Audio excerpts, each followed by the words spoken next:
What's up, people? I'm Shaggy, the opinionated hippie, and today I'm going to be reviewing and then ranking the albums by Split Enz, the awesome pop powerhouse out of New Zealand, um, a pop band at its core.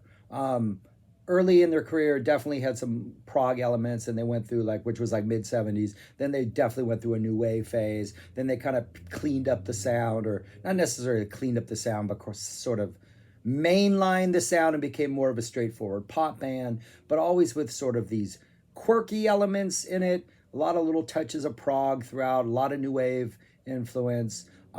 I don't know much about New Zealand folk music or traditional New Zealand music, but it does seem that there's a lot of sort of I don't know, influences of traditional New Zealand music in the way that Jethro Tull might have been influenced by English folk or Irish folk or Celtic folk or whatever.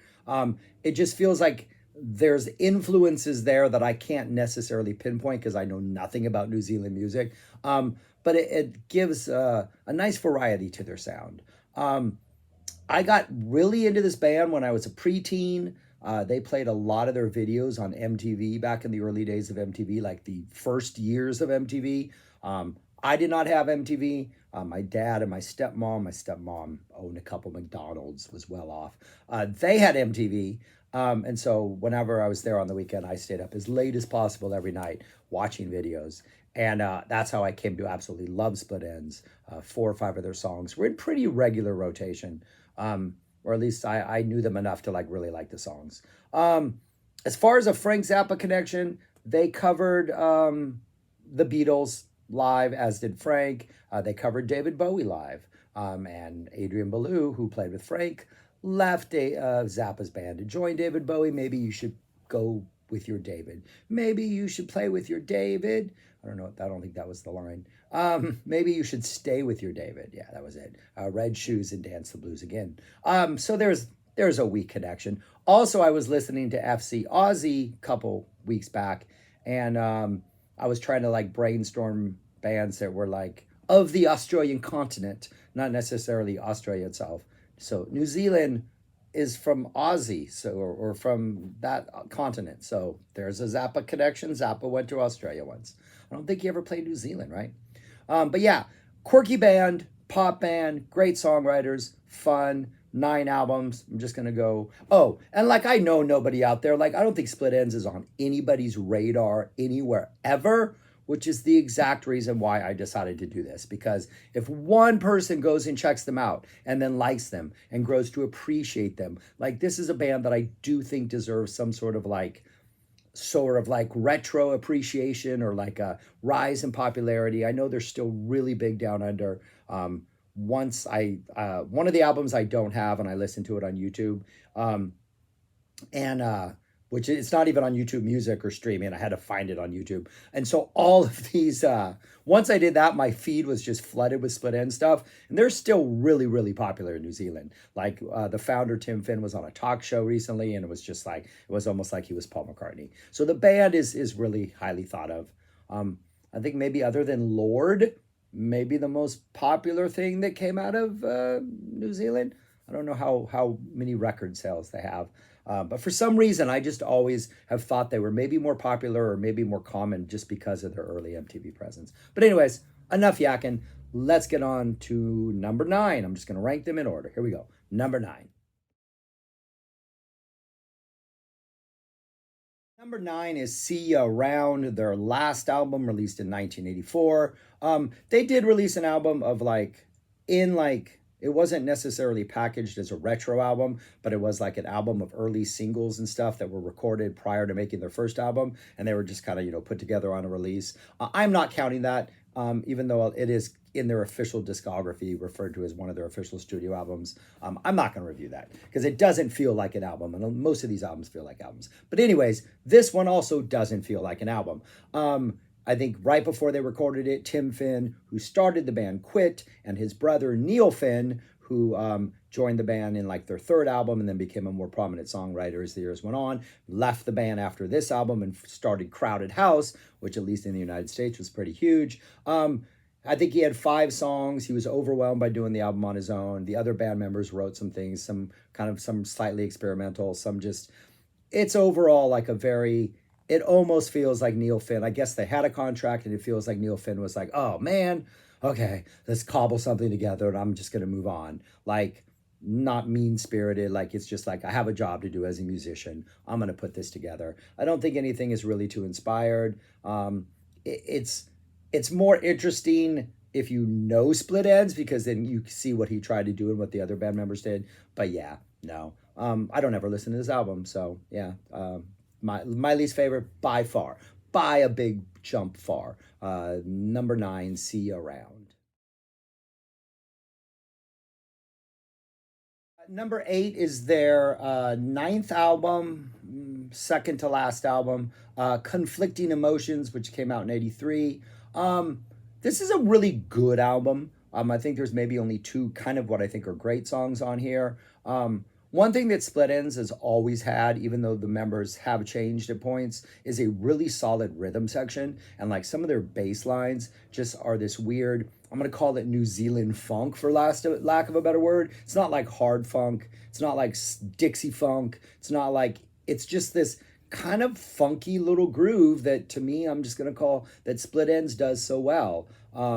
And this album has a lot of those like really good feeling moments, but I don't think the songs themselves necessarily like are great, other than 2 which I think are pretty strong. One of my least favorite songs is the opener. Anytime an opener is not my favorite, that kind of hurts it. But the next 2 songs, Bullet Brain and Cactus Head, which is a weird, almost slightly proggy, kind of starts slow, builds, and gets funky weird in the middle and kind of has different parts. Really good song. And then Message to My Girl is just an awesome kind of ballad, beautiful, very, very new wave 80s ballad, like Spandau Ballet, all those slower kind of like keyboard heavy things. But I think they're great songwriters, so I think it's maybe a little bit better than some of the more popular stuff. And then the rest of the album is hit and miss. It's got some good energy, again, some good pop songs, couple things like No Mischief, I Wake Up Every Night, have some really good sort of those funk grooves that kind of seep in. But yeah, not a great album. One I will put on every so often just because I really like Bullet Brain and Cactus Head, A Message to My Girl. Those songs are really good. And it's not a bad album. It's just not. It's not as strong as everything else on this list. My number 8, Conflicting Emotions. My number 7 is their second album, Second Thoughts.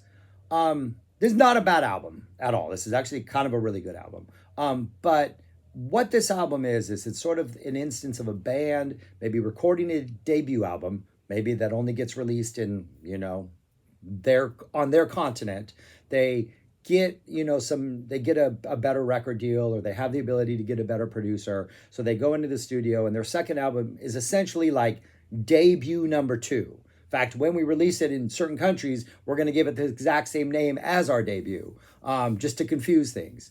4 songs from the debut are on here, but like horns have been added. They've been the production is much better. I'll grant that.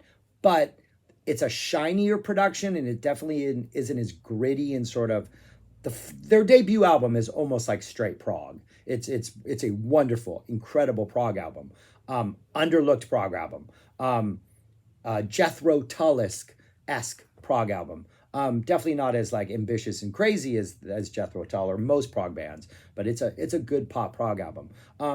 And 4 of those songs are on here, and the 2 proggier ones just have like horns and saxophones and just this sheen on them that almost undercut the sort of like darker nature of them, and I don't like that. There's saxophone on a number of songs that I just don't like.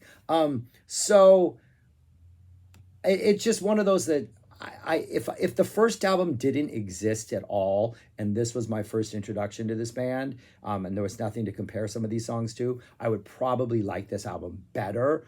But as you will see as we go on this list, I think very highly of that debut album. Does open with a neat little song. Again, after this album, Phil Judd, who was one of the founders and principal songwriters, would leave along with another member. And then Neil Finn, Tim Finn's brother, who started the band, I think, with Phil Judd, would stay. Neil, so the Finn brothers would then run it. And I think when Judd left, he must have taken the prog energy with him because we are decidedly a lot less prog after this. And the reason they redid the songs was because Tim Finn wanted them redone. So obviously, we're now going towards a more like new wave pop direction. All makes sense, and it all lays out on this album, which is one of the reasons why I think I just don't like click with this album. Does open up with a really good Phil Judd song that starts off like folky and jaunty and sing-alongy, and then the bass drops at some point, and you just get like a little bit more like prog pop energy in there. 4 songs that were remade that just sound brighter and shinier, and I don't quite like them. The closing, The Woman Who Loves You, is just this long, kind of mini epic, weird piece with just weird, crazy energy throughout it that ends the album on a really, really nice, weird, kind of head-scratching, funky note. It's a weird band, but yeah. And the other stuff, I think, is some okay, poppier stuff. But yeah, the overall vibe of the album just doesn't gel with me. It just doesn't seem cohesive. And those 4 songs I like so much better on the debut. So I don't listen to this very much, but I do recognize that it is a pretty good album. So and production, I think, sounds much better than the first one. But yeah, not bad. But that's my number 7, Second Thoughts. 6 is Waiata. Waiata. Which I think on the continent of of Australia was titled Corroboree, the parentheses below. These top 6 albums I think are just great, strong, consistent, poppy, fun albums. This is their 7th, came out in 81. This is definitely, I would say, we're definitely in more of the pop phase. We still have that really great bass just kind of driving things on this entire album. We get a handful of really, really great songs on here. We got 2 instrumentals that just both of them work. One a little more upbeat and like jumpy, and the other one more like a stately piano driven thing. We get Hard Act to Follow opens, just a really good high energy pop new wave number. One Step Ahead, kind of a slower number, but it's just kind of, again, a really good early 80s new wave kind of slow ballad. I Don't Want to Dance, you're bringing in some actual guitar energy. Every once in a while, Neil Finn would just freak out and play little guitar solos and bring some riffs. I'm assuming it's him on this since he was, I think, the lead guitar player. Sounds really good. Just a really good, consistent album. I don't think there's a bad song on here. There's a couple slower numbers, which maybe aren't the highlights, but they're not bad. History Never Repeats is a really good, just again, sounds like an MTV new wave hit. And I think it is time for all of music lovers to start appreciating like how good some 80s new wave music really, really was.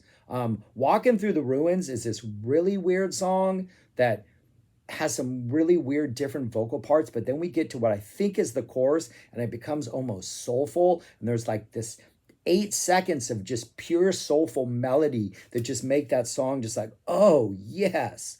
And then that oddly enough segues into this sort of weirdly synthy keyboard ship song, a Neil Finn number. I guess Tim Finn wrote the most of these songs, and Neil Finn is starting to write more and more numbers at this point. I think he wrote 4 on this album. Just an all, and then it closes with one of the instrumentals. Just a solid album from start to finish, a handful of absolutely great songs, some guitar energy that's very rarely there, some great vocals by Tim Finn at one point. Tim and Neil both sing. Neil's the lower voice. Tim generally hits the higher notes. But yeah, a really, really strong album. My number 6, Waiata, Corroboree. Right. Okay. Sorry for butchering that. Number 5 is True Colors, their 5th album, right? Their sixth studio album. This came out in 1980. Another just really, really, really solid run of like new wave pop songs, pretty much from start to finish. Again, unfortunately, probably my least favorite song is the opening Shark Attack. I like a lot of their lyrics. they do a lot of that, just like taking something like a Shark Attack and making it about like a relationship problems and stuff like that. And they kind of do that really well. But sometimes the energy is so frantic and it doesn't work for me. Shark Attack is one of those that not my favorite. But then we got the fantastic "I Got You" Neil Finn song. "What's the Matter with You?" Another Neil Finn song. Again, he's got four on this one, and there are some really good songs. Upbeat energy, poppy, new wave, catchy hooks. The keyboardist is the one I think who writes the instrumentals. Yes, Eddie Rayner. And we have a really good instrumental called "Double Happy" on here. That's really good. I think I said that. Another nice a ballad that closes out "I Hope I Never" by Tim Finn. And it reminds me of I never. It reminds me of some other artist. A lot of these songs, especially from the period from like their third album almost to the end, either at times remind me of Elvis Costello's like early stuff, some Joe Jackson, like his early stuff, even some stuff, that early pop, that early new wave pop energy. There's a couple like bass lines that remind me of stuff you might hear on "Get Happy" by Elvis Costello. Don't know if they're on this album, but that's like I think the quality of these songs, and I do think this band I think this band deserves to be recognized more than it is. Side B, the second side, "Nobody Takes Me Seriously." The second side, I don't think is as strong as the first side. I think maybe we just go to just goodness, solid goodness. Though we do have another nice instrumental to close out. But I don't think it's as, I think side A is just from one, even Shark Attack. I'm willing to forgive Shark Attack because everything else is so good. But the first side is just like straight up almost a home run. Doesn't sustain on side two, but this first side's strong enough to lift it all the way up to number 5. But yeah, my number 5, True Colors. Number 4 is their third studio album, Dizrythmia. This came out in '77. Judd had left the band. Finn now joins, so he's playing guitar. I think he's singing, but maybe just background vocals. I don't know. But he didn't write any songs on here. This is just a really good, solid, from start to finish, upbeat, pop, slightly new wave, maybe leaning definitely more towards new wave album. Just, it's like jangly at times. It's upbeat. The energy is absolutely fantastic from start to finish. At times it's a little playful, like Parrot Fashion Love. I don't think there's a bad song on here. It ends with this awesome thing called Jamboree, which is just kind of, again, one of these all over the place, kind of eclectic, quirky, weird little hot messes that somehow works perfectly. Yeah, this is just a fun, really good upbeat album. Like, I think this is the only album they released that nothing on here is on their greatest hits, like some of their official greatest hits package. But I don't think there is a standout track other than maybe the closing Jamboree, which everything kind of leads to. But it all works so well, and the sequencing is so well, and there's so many good different flavors, and the energy is just, and the band is so tight, and the energy is good. I don't know. It's just a really solid, fun album that every time I put it on, I enjoy the heck out of it. So yeah, my number 4, Dizrythmia. Number 3 is Frenzy, the follow-up to Dizrythmia, and it's kind of like Dizrythmia, but maybe on a little more new wave and maybe a little more uppers and maybe a little more energy, and maybe the title Frenzy is the perfect title for this album. It starts off with one of their hits, "Icy Red," which is just this like kind of, I don't think anything else is as frenetic and frantic as this song. I mean, it's just like, "I see red, I see red, I see red." But I think that energy, that just bubbling under, like almost like speedy energy, is present throughout the whole thing. And it just works, and it's fantastic. And again, it's a really fun listen. The opener is fantastic.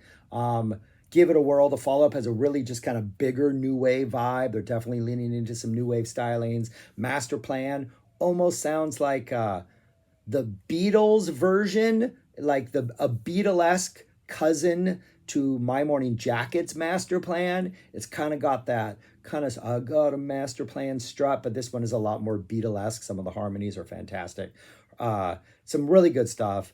Famous People, That's one of the ones that has a bass line that at times reminds me of something that would be on Get Happy. Hermit McDermott is kind of a weird little jaunty number. We get a ballad there. The second side kicks off with Frenzy, which, ends with some frenzied weirdness.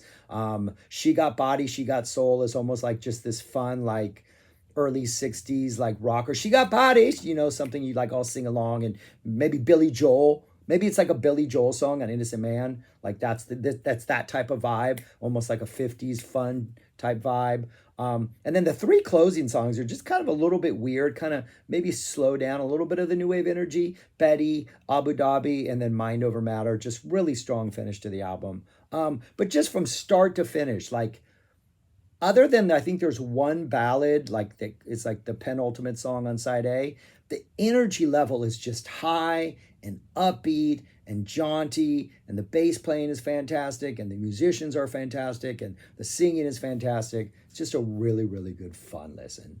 My number three, Frenzy. My number two is Time and Tide, their eighth album, which is crazy that, like, 8 albums in, they finally reach sort of this pop perfection. Neil Finn is writing like half the songs at this point, writing songs with Tim. Eddie Rayner has a good little instrumental that kicks off one of their best songs. Some of their all-time classics are on here. It's a really nice little rocker that more people need to know about. It is a really, really, really solid album. And then after this is their pinnacle. This is their apex. This is their peak. After this, you'd kind of go downhill, and you never have this level of magnificence again. Opens up with Dirty Creature, just an absolute doom, funk, the bass, the groove, everything about that. We get an awesome couple songs later, Hello Sandy Allen, which is one of the best little pop rock songs ever. Such a great groove, such great song. Towards the latter half of this, you get 6 Months in a Leaky Boat, probably maybe their most famous song, right? It seemed like a lot of people know that song, but I had a friend in high school who could drive before any of us could drive or had a car, and he had like a handful of songs that he played over and over again. 6 Months in a Leaky Boat was one of them. The Pioneer into 6 Months in a Leaky Boat was one of them. Pioneer is like this like keyboard, like feels like you're on the sea with waves, and then it comes in very like da na na na na na, upbeat song, great song. Yeah, this entire album from start to finish, it's just great levels of greatness with levels of like A+A pop songwriting. The band sounds tight, the production is good, the performances are great. Yeah, and some of the cream of the crop as far as their songs are on this album. Time and Tide, my number two. Now on to number one. And my number one is their first album, Mental Notes. This is their prog album. This is a prog album. This is a fantastic prog album. It sounds nothing like any of their albums, though elements of prog would still linger. But as a whole, this album sounds nothing like the rest of their albums. But at the core, there is some really, really solid songwriting. And I think it is that songwriting and the vocals that kind of tie it, and maybe the quirkiness and the weirdness throughout the prog that ties it to the rest of their catalog. And so it makes sense. I like this album the most because of its prog nature. Like, I think if I wasn't a prog fan, I wouldn't, but like, I also really, really like those like last 5 albums that I talked about. It just seems like almost a different band to me. Like, once Neil Finn came in, it just definitely became more of a pop band, but I really like this prog. And I think if you're a fan of like prog, it's not heavy, heavy King Crimson, just 21st century type stuff, but there are definitely like, I hear some Jethro Tull a lot in here. Some, like their Passion Play, Minstrel, that kind of stuff. Even some thick as a brick stuff. There's a couple like vocal parts, very New Zealand-esque vocals where their accents are a major part of like the songs, kind of like the way Caravan's Golf Girl. Is that what it's called? Just that there's some Caravan Golf Girl energy in some of this stuff, that kind of whimsical playfulness. Some Jethro Tull energy. There is a song that reminds me of like the hair that lost its spectacles, like that kind of energy. Some Genesis energy in some of the instrumental parts, but it all works. And like they're not reinventing the wheel. They're definitely not pushing boundaries, but they've taken all what I'm assuming our influences are just, it was in the waters, and putting out what is a pretty fantastic prog album. Some really good stuff from start to finish. Some great bass lines, some great drum lines, some great guitar lines. Like all of the songs maybe start off one place and one of them breaks down in the middle and kind of goes silent. Some of them go completely different directions. Some start acoustic and then get heavy. Stranger Than Fiction is all over the place. Spellbound is bringing a little more like muted acoustic energy that kind of contrasts with the rest of it. That's the closing song. Titus is almost like all jaunty acoustic. Just a really, really good album that I think flows really well. And like, it's weird to listen to songs. Like for me, it is weird to listen to these 4 songs on a different album because they're taken out of the flow of this album, which I think is like almost perfect. But yeah, it's their prog album, man, and it's absolutely fantastic. It obviously, I don't think it must have sold very well or gotten very much positive attention or just whatever, because they went in a completely different direction, took some of these tracks and kind of redid them and, cleaned them up and popified them. So obviously, it would have been interesting. There is a timeline out there where this album gets like lauded as being a really, really good prog album, and Split Enz becomes a completely different band. So I'd like to visit that timeline at one point. But I think this is a really good album. And I don't think it's one of the best prog albums ever made. But I think if you're a prog fan and you're looking for something that's a little bit quirkier, a New Zealand version of prog, definitely check this out. I think it's a fantastic listen. Yeah. And I think a couple of the songs on here were influenced by Marvin Peake's Mervyn Peake's Gormenghast trilogy, that 3-part trilogy that's just, if you haven't read it and you're into like science fiction, like gothic science fiction and then journey science fiction, really, really good read. But there are songs on here that are influenced by that. But yeah, anyways, my number 1, their first album, Mental Notes. But that's it. That's all I got to say about Split Enz. I highly, highly recommend everybody check them out. Like, maybe check out a greatest hits package first if you can. And if you like that, deep dive. But if you're into prog, I would check out Mental Notes. If you're not into prog, I would check out Time and Tide. And if you like those, there's a lot more where Time and Tide came from. If you don't like Time and Tide, but you like Mental Notes, well, you're done. That's it. Enjoy it. It's a good prog album. But if you like Time and Tide, like 4 or 5 of their other albums are really, really solid let's. But anyways, thanks for watching. Subscribe, like, share, and go listen to music. Go listen to Split Enz, and let's get people to like this band. Let's let this band's legacy like get revived in places other than the continent of Australia. Peace. Talk to you later.